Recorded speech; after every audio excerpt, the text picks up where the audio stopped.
9,200 ارب رکھنے جبکہ 700 ارب روپے کے نئے ٹیکس لگانے کی تجویز کی گئی ہے۔ بجٹ کے حوالے سے اعداد و شمار عوام کے لیے امیدیں لا رہے ہیں۔ یہ تو بجٹ تقریر کے بعد ہی پتہ چلے گا، مگر نیو نیوز آپ کو بتائے گا بجٹ کے مکمل خد و خال۔ بجٹ سے پہلے تفصیلات بتائیں گے اینکر پرسن احمد علی۔ خبردار ہوشیار، بجٹ میں حسب ثابت کچھ گڑبڑ ہونے کو ہے۔ ناظرین، اس مرتبہ سمارٹ فون خریدنے کے لیے اضافی پیسے بھرنا ہوں گے۔ $100 سے اوپر موبائل فون پر ڈیوٹی بڑھنے سے قیمت بھی آسمان سے باتیں کر سکتی ہیں۔ ناظرین ذرا رکیے، ابھی بات یہاں ختم نہیں ہوتی۔ امپورٹڈ انرجی سیور، بلب، فانوس، LED مہنگی ہوں گی۔ امپورٹڈ الیکٹرانکس آئٹم پر سیلز ٹیکس 25% اور درآمدی میک اپ کے سامان پر سیلز ٹیکس 25% برقرار رہے گا۔ یہ سب کچھ لائے گا ایک مہنگائی کا طوفان جس سے آپ اور ہم سب ہو جائیں گے بے حال۔ ایک طرف مہنگائی کا شور ہے مگر ساتھ ہی ڈار صاحب کر چکے ہیں بلند و بالا دعوے۔ کون سے دعوے؟ ناظرین، ریلیف کے دعوے۔ پاکستان کے وزیر خزانہ ریلیف کے حوالے سے کیا دعوے کر رہے ہیں، ذرا پہلے آپ کو وہ سنواتے ہیں۔ سنوائیے جی ڈار صاحب کے دعوے۔ پاکستان کی معیشت جو دنیا کی 24ویں بڑی معیشت 2017 میں بن چکی تھی، وہ انفارچونیٹلی وہ 2022 میں 47ویں معیشت بنی ہے۔ ہم اس کو واپس ادھر لے کے جانا چاہتے ہیں کہ جو جہاں 2017 میں یہ ملک پہنچ چکا تھا۔ ڈار صاحب، بہت ہو گئے دعوے، مگر FBR آپ کے دعووں کے برعکس کوئی اچھی خبریں نہیں دے رہے۔ چلیں ناظرین، آپ کو مزید بتاتے چلیں کہ بجٹ کے بعد مزید کیا کچھ مہنگا ہو سکتا ہے۔ تو جناب اب ذرا امپورٹڈ آئٹمز کی طرف بھی رخ کرتے ہیں۔ پالتو جانوروں کی امپورٹڈ خوراک، امپورٹڈ برانڈڈ شوز، خواتین کے امپورٹڈ برانڈ کے پرس، امپورٹڈ شیمپو، صابن اور لوشن پر بھی سیلز ٹیکس 25% رہے گا۔ جناب یہی سیلز ٹیکس آگے بھی لاگو ہونے کا مطلب ہے کہ مہنگائی کا طوفان اسی رفتار سے آگے بڑھے گا اور اس طوفانی سپیڈ کو روکنا مشکل ہی نہیں بلکہ ناممکن ہوگا، کیونکہ imported energy drinks, imported juices, گاڑیوں، موسیقی کے امپورٹڈ آلات، imported biscuit, bakery items, imported chocolates پر سیلز ٹیکس 25% برقرار رہنے سے قیمتوں میں کمی تو ناممکن ٹھہری، البتہ استحکام رہے گا یا نہیں اس کی بھی کوئی گارنٹی نہیں۔ اب آگے بڑھنے سے پہلے آپ کو یہ بھی بتا دیں کہ پاکستان کے عوام کیا کہتے ہیں، تو ذرا عوامی رائے دکھائیں جی۔ آٹا مہنگا ہے، چینی مہنگی ہوئی پئی ہے، غریب آدمی کی لے سکتا، کچھ نہیں کر سکتا۔ مہنگائی کو مد نظر رکھتے ہوئے غریب عوام کو ریلیف دیں تاکہ وہ آرام کا اور سکھ کا سانس لے سکیں۔ کوئی ریلیف نہیں ملے گا، جیسے ہمیشہ ہوتا ہے وہی ہوتا رہے گا، پبلک پھنستی رہے گی، اور یہ کیا ان سے امید کر سکتے ہیں۔ ہماری حکومت سے یہی اپیل ہے کہ خدارا کہ اس کا کیا نام ہے، غریب عوام کے لیے کوئی ریلیف دے۔ حکومت کو چاہیے کہ عوام کے لیے کوئی بہترین سا بجٹ لائے تاکہ عوام کو ایٹ لیسٹ کچھ نہ کچھ ریلیف تو ضرور ملے۔ اب غریب آدمی کہاں جائے؟ میں ایک ڈرائیور بندہ ہوں، 20,000 روپیہ کماتا ہوں، اب میں وہ کیسے پورا کروں؟ ابھی تک تو اس گورنمنٹ سے ایسی کوئی امید نہیں ہے کہ کوئی چیز سستی کرے گی، نہ آگے کی جا سکتی ہے۔ ابھی دیکھ تو کیا ہوتا ہے۔ حکومت سے گزارش کہ عوام آج کل جس طرح مہنگائی ہے اس حوالے سے عوام دوست بجٹ آنا چاہیے۔ برسوں میں کبھی عوام کا بھی نہیں سوچا گیا اور اس دفعہ بھی ہم کیا امید رکھیں؟ تو کوئی توقعات نہیں لگ رہی، بلکہ اور مزید مہنگائی اور بڑھتی ہوئی نظر آ رہی ہے۔ ناظرین، ایک کے بعد ایک بری خبر، ایک کے بعد ایک شخص مایوس۔ معاشی استحکام کی امیدیں تو برقرار ہیں مگر زمینی حقائق کی گنگا الٹی بہہ رہی ہے۔ یہی وجہ ہے کہ عوام مایوس دکھائی دے رہے ہیں۔ اور اب جاتے جاتے آپ کو مزے کی بات بھی بتا دیں کہ لگژری آئٹمز پر سیلز ٹیکس 25% رہنے سے 55 ارب روپے کے لگ بھگ اضافی آمدنی کا بھی تخمینہ لگایا گیا ہے۔ یعنی کہ حکومت کو تو منافع ہوگا مگر عوام کی بے بسی ختم کرنے کی کوئی گارنٹی نہیں۔ تنخواہ میں کتنا اضافہ ہوگا؟ سرکاری ملازمین کے لیے تجسس برقرار ہے۔ گریڈ 1 سے 16 تک کے ملازمین کی تنخواہوں میں 30% اضافے کی تجویز ہے۔ گریڈ 17 سے 22 تک کی تنخواہوں میں 20% اضافے کا امکان ہے۔ تنخواہوں میں ایڈ ہاک الاؤنس کی مد میں 30% اضافے کا امکان، جبکہ پینشن میں 20% سمیت میڈیکل اور کنوینس الاؤنس میں اضافہ متوقع ہے۔ مزدور کی کم از کم اجرت میں بھی اضافہ ہوگا۔ آئندہ مالی سال کے لیے حکومت کا سالانہ ترقیاتی پلان سامنے آ گیا۔ دستاویزات کے مطابق آئندہ مالی سال کے لیے GDP گروتھ کا ہدف 3.5% مقرر کیا گیا ہے۔ زرعی شعبے اور اہم فصلوں کا ہدف بھی 3.5% مقرر ہے۔ صنعتوں کی پیداواری گروتھ کا ہدف 3.4%، مینوفیکچرنگ کا ہدف 4.3، سروسز کے شعبے کا ہدف 3.6% مقرر کیا گیا ہے۔ وفاقی بجٹ میں لائیو سٹاک کا ہدف 3.6% اور کاٹن کیننگ گروتھ کا ہدف 7.2% رکھا گیا ہے۔ آئندہ مالی سال کے لیے لارج سکیل مینوفیکچرنگ کی گروتھ کا ہدف 3.2% مقرر کیا گیا ہے۔ تعلیم کی گروتھ کا ہدف 3% اور نجی شعبے کی پیداواری گروتھ کا ہدف 5% مقرر کر دیا گیا۔ 14,500 ارب روپے حجم کا آئندہ مالی سال کا بجٹ آج قومی اسمبلی میں پیش کیا جائے گا۔ بجٹ خزانہ 7.7% اور ٹیکس وصولیوں کا ہدف 9,200 ارب روپے رکھنے کا امکان ہے۔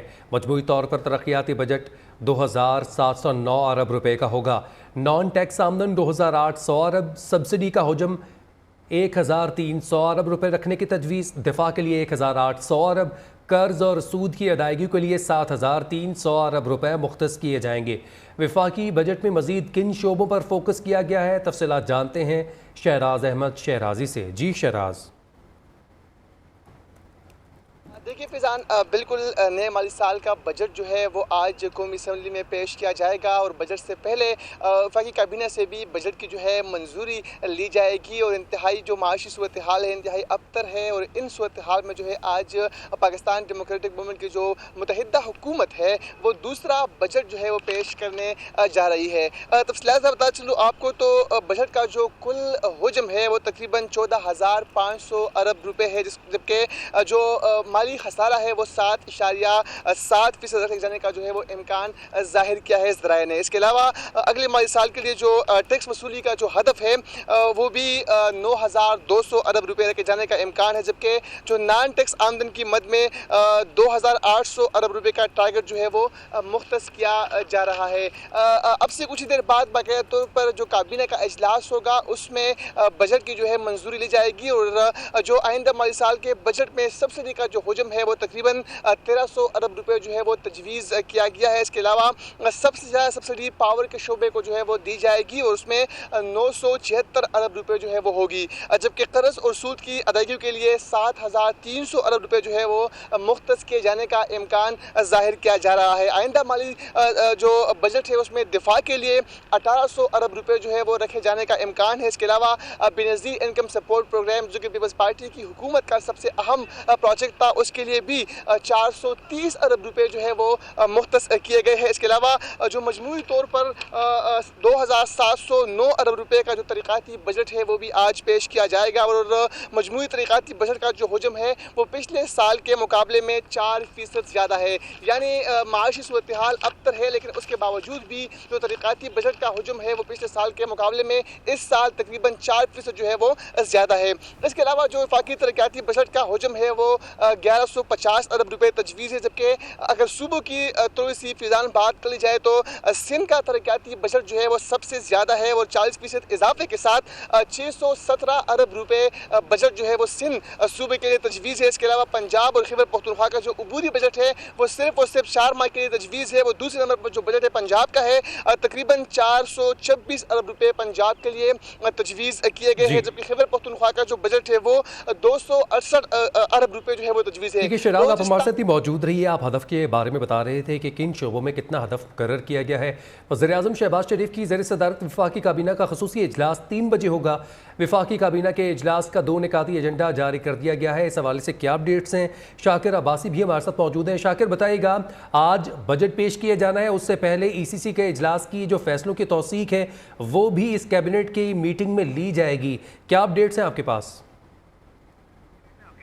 دیکھیے، یہ روایت ہے کہ جس دن بجٹ پیش کیا جاتا ہے اس سے پہلے کابینہ سے بجٹ تجاویز کی منظوری لی جاتی ہے، اور اسی سلسلے میں وفاقی کابینہ کا جو خصوصی اجلاس ہے وہ آج پارلیمنٹ ہاؤس اسلام آباد میں دوپہر 3 بجے جو ہے وزیر اعظم کی زیر صدارت ہوگا، جس میں بجٹ تجاویز کی منظوری دی جائے گی۔ مالی سال 23-24 کا اس کے خد و خال پر جو وزیر خزانہ ہیں وہ کابینہ کو بریف کریں گے، اور خاص کر کے جو اتحادیوں کے جو کنسرن ہے اس بجٹ کو لے کر، خاص کر کے کم سے کم اجرت کے حوالے سے بھی اتحادیوں نے حکومت سے یہ مطالبہ کیا کہ 40,000 سے زائد اس کو رکھا جائے مزدور کی اجرت، اور اس کے ساتھ ساتھ جو پینشنز اور سرکاری ملازمین کی تنخواہیں اس میں بھی اضافے کے حوالے سے ایک بڑا مطالبہ ہے اتحادیوں کی جانب سے وزیر اعظم کو کہ وہ جو ہے وہ موجودہ